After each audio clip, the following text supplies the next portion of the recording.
my name is Jason J. Rock Houston, and this is for Chaotic Riff TV. We got today with us the members of Held Hostage, and when I announced we were going to do the interview today, Tom, I was letting people know my good friend Tom Collier will be on board, and he's got a couple surprises, and that's your two band members. So why don't we start off, Tom, since everybody knows who you are, introducing your band members, or they can introduce themselves. Sure, let them introduce themselves. Yeah. Go ahead, guys. Scott, you want to start off? You tell us who you are and Sure. Scott Gregg, rhythm guitarist with Held Hostage. Known Tom most of my life. Wow. Did I just say that? That's live. Yeah. I'll admit to that even. And yeah, of course, Tom's told me, many times how Held Hostage took some time off, to raise his kids, and then you guys came back. So you came back and you've been with him all these years, huh, Scott? Well, we've been friends for the years. I when he started the band, that's when I came into it. But we've known each other. My God, our lives had a similar path with our kids and families, and here we are. It's been a great journey. And talk about, so that must help in the band having great chemistry, and I know Tom does a lot of the writing, but how involved are you with the songwriting? Well, on the last album, I was involved with the master. We had the music, and Tom was kind of stuck in with the words, and independently we wrote some stuff that worked together. We got together, put it together, and there we have it. The master was born. And this is the album we're talking about. It is American Rock, and like I was telling Tom a little bit ago before we went on there, a lot of people were kind of saying, "How the hell are they going to top that epic album?" But I tell you guys, you did, and it got a lot of you were up for a lot of Grammys and didn't get any, but for a band like Held Hostage, an up and coming band, to get that kind of recognition, I think says a lot, It spent 18 weeks on the Billboard charts, so we had 18 weeks it charted.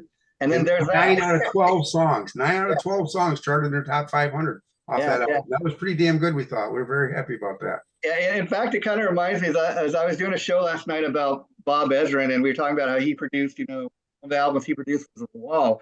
And we mentioned the fact that, okay, out of Pink Floyd's catalog of music, that's like their number 2 best-selling album. And the guy I was talking to says, "Wait a minute, you're telling me that The Wall wasn't number 1?" I said, "Well, you gotta remember that Dark Side of the Moon came before, and also the fact that Dark Side of the Moon was on the Billboard chart, I think, longer than any album in history." Absolutely. Yeah. So again, I bring that up because I think that shows you Held Hostage, the quality of music you guys are delivering. Now, we also got with us today the bass player, David Carroll. You want to introduce yourself, David, and tell the folks a little bit about who you are? Hey, I'm Dave Carroll. I'm the bass player for Held Hostage. And through mutual friends, I heard that I've always been a fan of Held Hostage. And I see him. And I remember the one great show I saw him with was opening for Molly Hatchet. And I was just like, wow, they really got their shit together. And an opening came up and I slid in. I got very lucky. So I'm very happy. So how many years have you been with the band, David? Little over 2. Okay, and I was curious, the fact that you were a fan of the band and you kind of knew the guys, know a lot of the songs. Did you have to audition, or did you have to learn a lot of the songs? Talk a little bit about that. Well, knowing the songs and knowing how to play the songs are 2 different things. You can sing a song and but learning how to play it. So I had to learn the stuff, and took some time, but I got it, and it was fun. Yeah. And then every time Tom comes up with something new, I'm learning his style, so I know where he may head next in a pattern or a riff. So it's a good time. I got lucky. And then why don't we start off with you, Tom, and then we'll go around the room. Why don't you guys all talk a little bit about the Hall of Fame performance and what that experience was like? Well, to me, it was like one of the best shows we've ever done as a band and as a unit. We went out there prepared, but it was such an honor to be out there with people that now we're considered peers with. I mean, we were with Twisted Sister, Lou Gramm, Raven. The guys in Raven were so much fun that everybody out there treated us like gold. And my biggest thing was, I'm a big Stevie Vai fan. Oh, sure. Come off the stage and there's Stevie Vai standing there. He watched me play, and then him and I stand there and talk, and we're talking music and get a picture together. It was a thrill, but the crowd absolutely loved us. I mean, they just loved us. And when we finished up for Eddie Trunk, as soon as we walked off the stage, Eddie Trunk went up to the microphone and he says, "These guys came from New York, upstate New York, and they kicked the fucking shit out of LA. We were like, wow, the whole crowd was going nuts, you know. Sorry about the language. And I'm a huge Steve Vai fan, as you are, and you know, he's an amazing, not just a guitar player, but amazing musician. I mean, I remember the first time I ever became aware of Steve Vai was on back in 1986 on the David Lee Roth album on Yankee Rose. I mean, I can literally sit here and say I never heard anybody talk to me through their guitar until him. Oh, absolutely. Absolutely. David, what do you, guitar was literally talking to us. And then what's that like to see one of your heroes right before your eyes and you're like, I wasn't starstruck. I was impressed at what a gentleman he was. And everybody there. But I mean, and Lou Graham, but to stand there and talk to him, he took his time and listened to what I had to say. I listened to him. We talked about his guitar that had gotten stolen. I just read this article about that. Wow. And I said, I got to tell you, one of my favorite albums is Flexible. He goes, are you kidding me? I said, I love your Flexible album because it was so different. You know, I'm a rock guy, but to listen to that album, the guitar stuff he does on there, it's not for everybody. It's a little obscure, but it's incredible. He's just an incredible player. So you know, just like I was saying about the song Yankee Rose, another one of his albums he did around 1990 was called Passion and Warfare. And the video and the single was for a song called The Audience is Listening. And again, kind of like a Hot for Teacher vibe. And again, I mean, the way that guy was talking to me through his guitar, I never heard anything like that.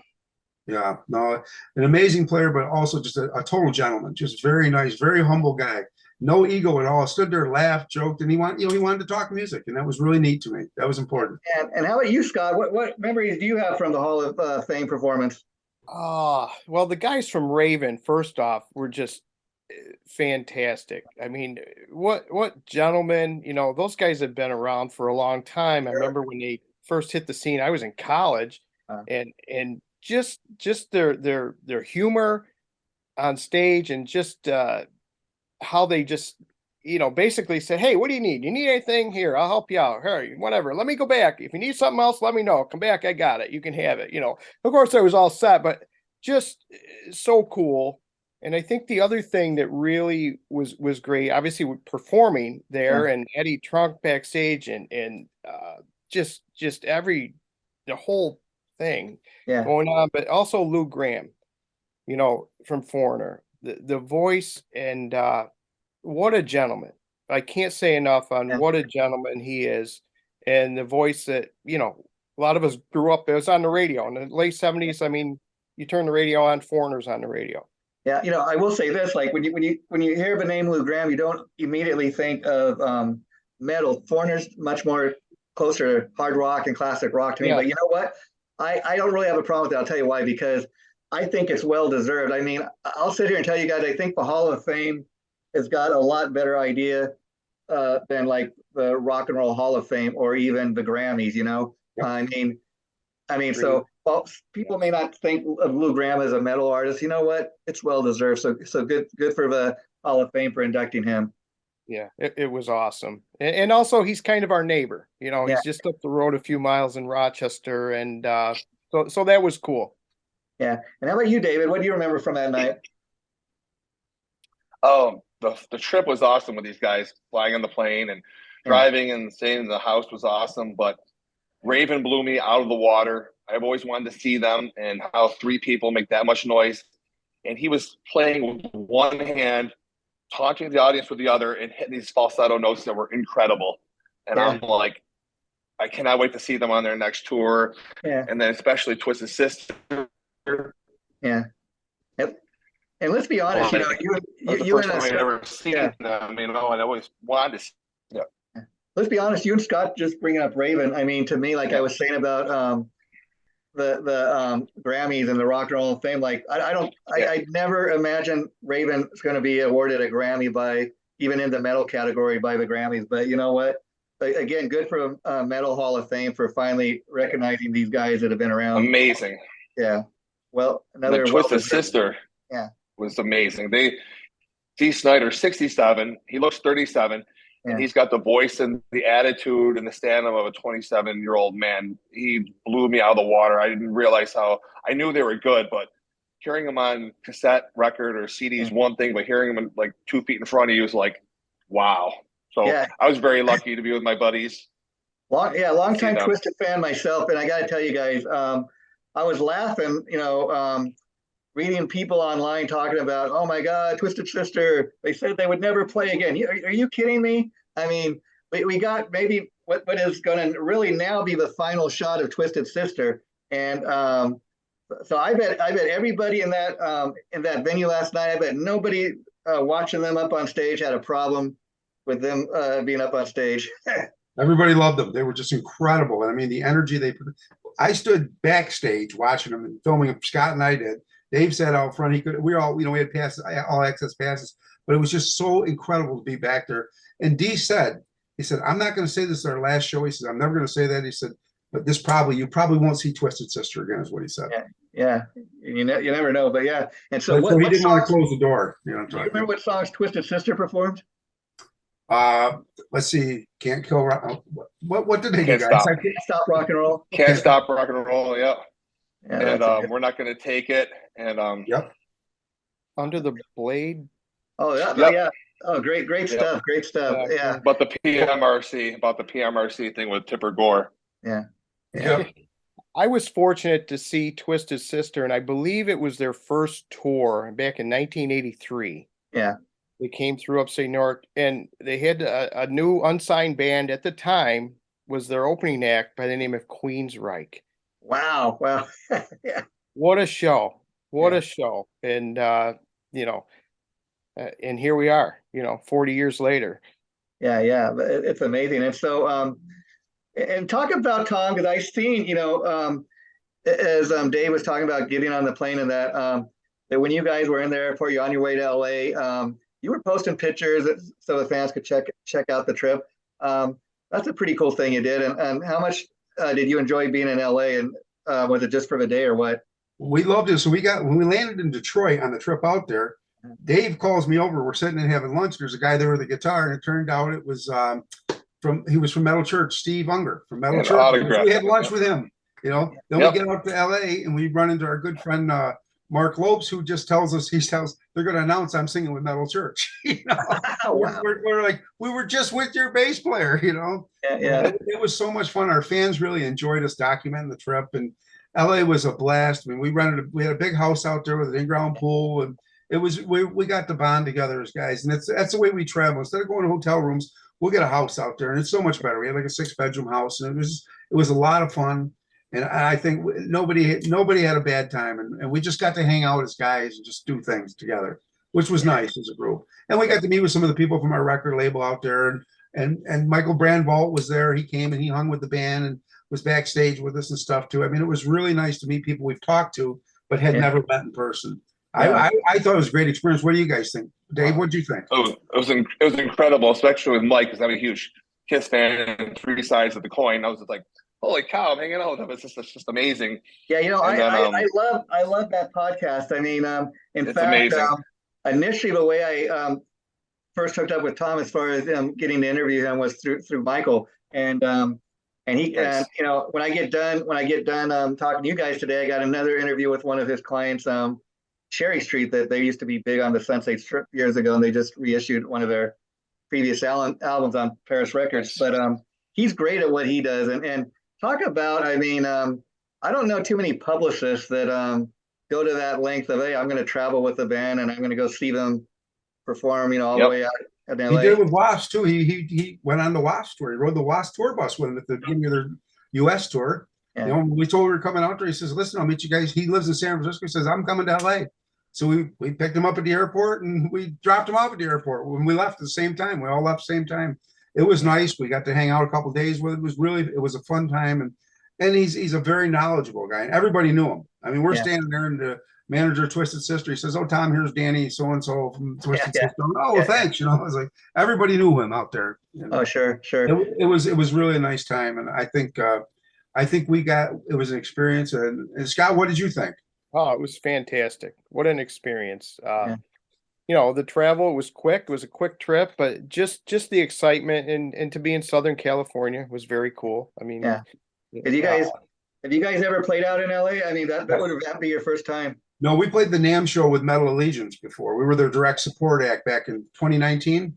It was 19. Yeah. Yeah, 2019 or 2020. We played Right before the pandemic, huh? Right before the It was the pandemic, year and Dave Ellison yes. was still in the band. That was a fun, and they loved us. It was really neat. We come off stage, and Dora and Ellison, and everybody's high-fiving us, even Mike Portnoy, and the manager for Metal Legion steps in front of me and says, "You guys, I one of the best bands I've ever seen." We said, "Thank you." He goes, "I would pay to see you guys." And I go, "Oh, thanks." He goes, "No." He looks at us. I'm looking at the eyes. I'm telling you, I would pay to see this band. I love you guys. I was like, "Well, thank you so much." Because we just went out, we hit them with all originals, and the crowd loved us. Yeah, Hell Hostage is like one of the best kept secrets, until people discover the band, and then once they hear it, it's like, wow, who is this, And then you find out Tim Ripper Owens is a featured singer on here, and then Joe Lynn Turner makes an appearance. Not too shabby. And so before you wrap it up for today, I wanted to ask you too. You tell me that you're in the process, Tom, of working on the next album. Have you actually started recording? Or are you just in the writing process? The writing process right now. I mean, it's pretty much most of the songs are written, but so what happens with this, the same thing happened with our last album was I went in there and right before we went in the studio, I changed the songs. So some of the songs that I have slated for this album might not make the album. There were songs that I had slated for Great American Rock that I pushed off and put new songs on there. That happens all the time. And right before, as I'm getting ready to go into the studio, I get this writing frenzy into me, and I ran all these songs. The same thing in Epic, like I'm All Over You. I wrote that the day before we went in the studio. It was one of our favorite songs. Yeah, and you were telling me, I don't know if you can get too much into it right now, but you were telling me that as far as the new album, you might have a few surprises for the fans. We are going to have some surprises on there. We're going to have some iconic people will be on there. I'll tell you, there's going to be one person on there that actually passed away, but it's the last thing he did before he died. He plays 2 songs on the album with us. You got me interested. Well, I can't wait to check it. And he's an icon. He's an icon. I mean, people will know who he was and stuff. And he was a friend of Held Hostage. As a matter of fact, he played with Held Hostage at one point back when we were in a bar band together. And I introduced him to the big band that he went and toured the world with. Yeah. So. And being from New York, Tom, we were talking about Twisted Sister kind of coming up in the New York scene and in the bars. Were you really aware of them, early on? I was, because I was a big music fan. So I followed music all the time, so I was a big fan of all the bands that came through. So I would go to, sometimes if I really liked the band like Iron Maiden, I'd go to Buffalo, Rochester, Syracuse, catch them 3 nights in a row. But usually it was Rochester, Syracuse. Every time a big band came through, and Scott and I were all at the same concerts. We didn't even know we were at the same concerts. We'd be at like the Ted Nugent concert in Rochester. The next night we'd be at the one in Syracuse. We'd run into each other. We'd run into each other at a party, and we'd be like, "Yeah, I was just at Nugent. Well, I was there too." I was like, "Wait, you were there too?" So let me ask you, Scott. The fact that you've known Tom for so long, and you guys would run into each other over years at these different concerts. What's it like to actually be in a band with the guy?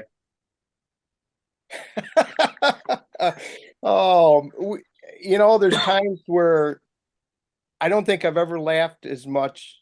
I don't know if it's humanly possible to laugh more at certain things. I mean, we just have a great time, and we have a pretty good chemistry, how it works.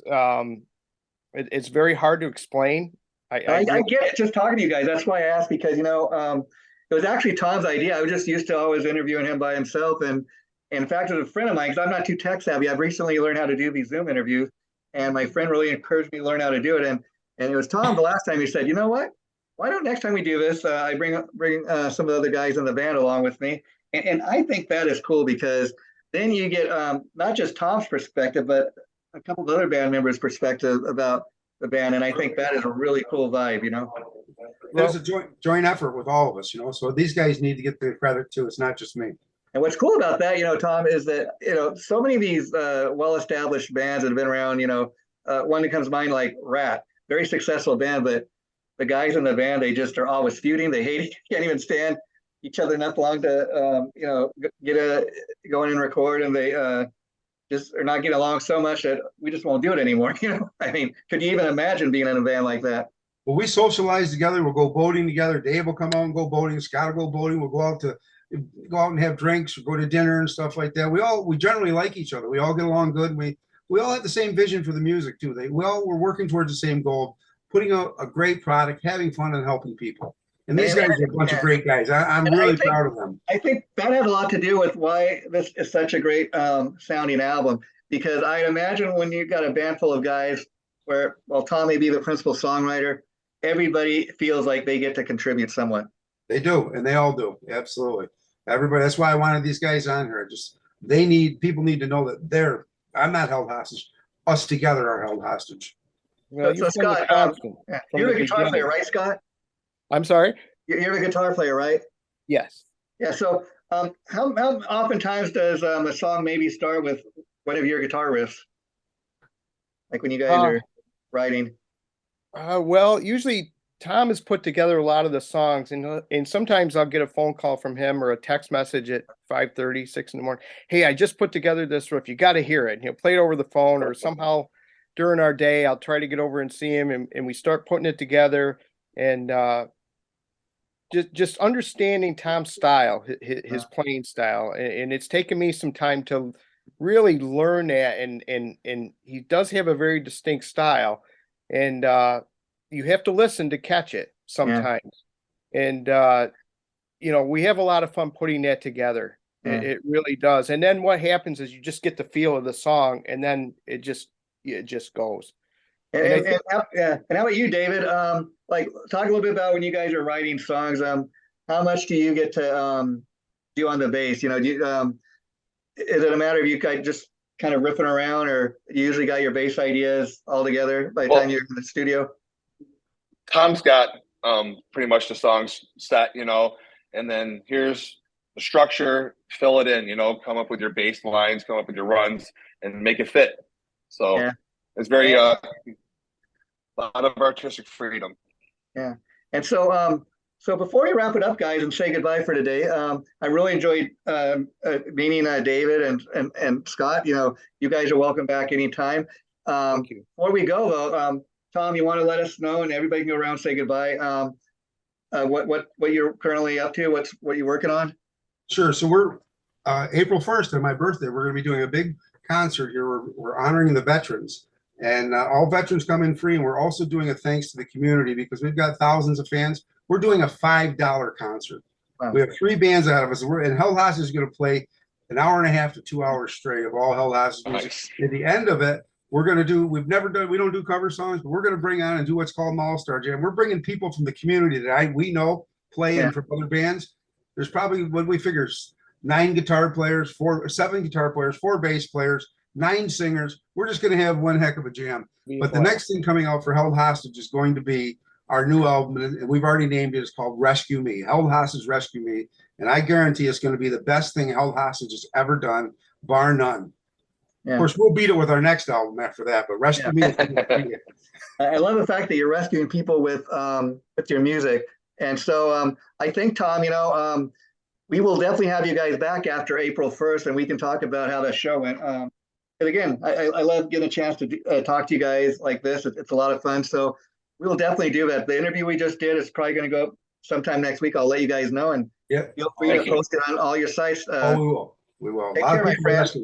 Okay, talk to you later, Tom and Scott and David. It was great meeting you guys. You take care. Thanks for having us. Great to meet you. We'll see you soon. Bye-bye. Thank you. Thanks. Later, guys.